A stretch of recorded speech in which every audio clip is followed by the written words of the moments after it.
Tere! Olen Ketlin, olen juuksuri eriala õpilane. Asume koolisalongis. Näitan teile, kuidas teha sõbrapäevaks üks ilus soeng. Seda soengut saab kodus teha igaüks. Läheb aega ainult 5 minutit. Vaja läheb kammi, patsikumme ja klambreid.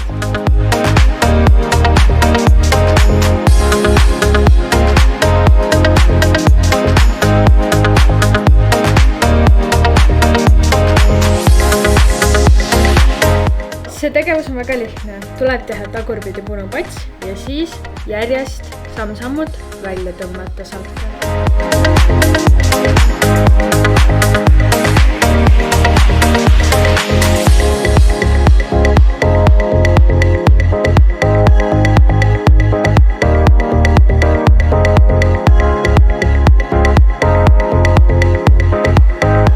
Selline see soeng tuli. See on väga lihtne ja kiire. Loodan, et teil ka kodus see õnnestub.